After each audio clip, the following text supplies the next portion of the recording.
Art Jakarta menjadi momen seni rupa internasional bergengsi yang rutin diadakan setiap tahun.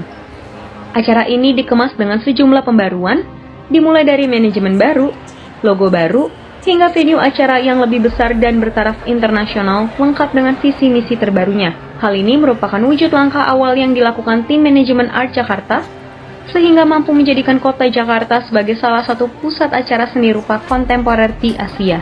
Bersama kurator, Enin Supriyanto sebagai direktur artistik. Kolaborasi kedua tokoh penting di kancah seni rupa ini diharapkan mampu membawa kesegaran dan nilai tambah bagi Art Jakarta. Tak hanya karya seni rupa murni saja yang diperjualbelikan, tapi juga berbagai perhiasan, aksesoris, hingga barang yang bisa dipakai lainnya. Tapi saya sebagai wakil dari pemerintah ingin menyampaikan bahwa karya-karya seni rupa Indonesia sekarang sudah semakin diminati dunia dan semakin banyak yang melirik karya-karya kita, dan sudah saatnya kita mengadakan pameran dan transaksi karya-karya itu juga di Jakarta.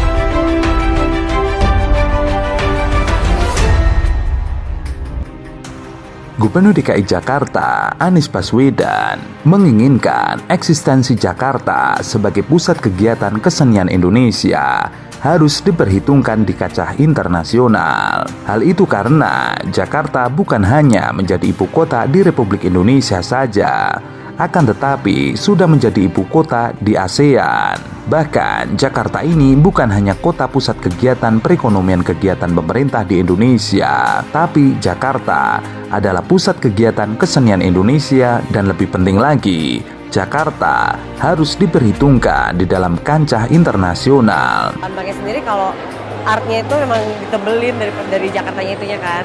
Jadi memang memang kita pengen bilang kalau art itu merupakan bagian dari Jakarta. Dan sekarang ini kita mau garapnya benar-benar yang secara art fair yang benar-benar berstandar internasional.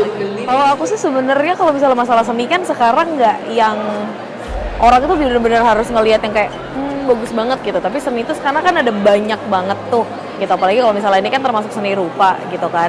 Sebenarnya ini lebih ngenikmatin aja tuh karya-karya orang-orang yang kayak gimana gitu sih. Sebagai generasi milenial, yang harus wajib ada di pusat seni itu apa sih biar nggak bosen gitu? Pengen sering ngadain pertunjukan gitu. Kalau aku sih lebih ke panggung teater serunya sih. For your information, untuk menjangkau tim ini, kita pun bisa menggunakan transportasi publik. Kalian bisa menggunakan Transjakarta, jalan-jalan ke Jakarta. Jangan lupa mampir ke Taman Ismail Marzuki. Di situ orang si penyairnya atau siapanya, pembaca sajaknya itu di tengah, dan dia baca sajak dia tuh, dan kemudian dikelilingi oleh kursi-kursi, yang di kursi itu duduk para penonton, para pendengar. Kemudian ada modernisasi lah, pemodernan gedung pembaruan. Ini bukan hanya ibu kotanya Indonesia, ini adalah ibu kotanya ASEAN. Anies menerangkan hal itu dibuktikan dengan adanya 2 diplomat yang ditugaskan di kedutaan besar di Jakarta. Tidak hanya itu, bendera Indonesia dan bendera ASEAN juga terpampang di kedutaan besar di luar negeri. Sekarang mayoritas punya 2 duta, 1 duta besar untuk Indonesia, 1 duta besar untuk ASEAN. Begitu juga kalau datang ke kedutaan di luar negeri, ada 2 bendera di situ. 1 adalah bendera Indonesia dan 1 bendera ASEAN. Anies mengatakan karya-karya yang muncul di Jakarta bukan hanya untuk konsumsi nasional saja, akan tetapi juga harus menjadi konsumsi internasional. Hal itulah yang semakin menunjukkan bahwa Jakarta adalah kota internasional. Dan karya-karya yang muncul di Jakarta bukan hanya untuk konsumsi warga Jakarta, tapi harus menjadi konsumsi nasional dan konsumsi internasional. Anies mengingatkan kepada seluruh warga Jakarta untuk juga menempatkan diri sebagai warga dunia. Karena saat ini, kiprah warga Jakarta bukan hanya berputar di lingkup domestik saja, tapi juga sudah mendunia. Kita sekarang jadikan gedung panjang yang nanti fungsinya di sini ada galeri seni, ada wisma seni, dan juga ada perpustakaan dan juga PDS Habias. Panjangnya cukup panjang, tapi lantainya nanti ada 14 lantai. 14 lantai, wow, ini baru lantai dasar banget. Ini baru strukturnya masuk ke lantai 4. Oh, lantai 4 gitu. Oke. Tim itu sangat diperlukan oleh seniman. Karena apa? Seniman itu butuh tim dan tim juga butuh seniman. Gitu loh. Karena kalau tim Pusat Kesenian Jakarta tiba-tiba nggak ada yang melakukan kegiatan di sini kan lucu. Ya senang sekali karena sekarang Taman Ismail Marzuki dibikin baru ya. Bangunan-bangunan yang sudah tidak layak diganti dengan wajah yang baru dan semuanya sekarang ini dilengkapi lagi seperti ketika Taman Ismail Marzuki diresmikan pada 10 November 1968. Dari 72 sampai sekarang saya di Taman Ismail Marzuki. Kalau memang niatnya bagus, buat tim lebih baik, lebih produktif lagi, lebih nyaman, ya setuju.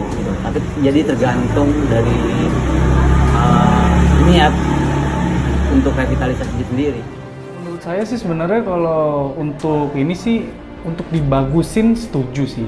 Saya secara personal kalau revitalisasi tim itu berarti peningkatan daya guna fisik, fasilitas, itu penting banget gitu. Kita kan harus berasa vitalnya kan, itu kan art center ya, gitu. Art center kan harus terasa vitalitasnya gitu. Makanya menurut saya revitalisasi saya setuju. Ini benar-benar dijaga budayanya, karena yang kita tahu juga misalnya di Australia pun punya Opera Sydney, itu kan dia benar-benar ngejaga lah. Tim tetap menjadi supporter paling dekat dan paling kuat untuk para pekerja seni.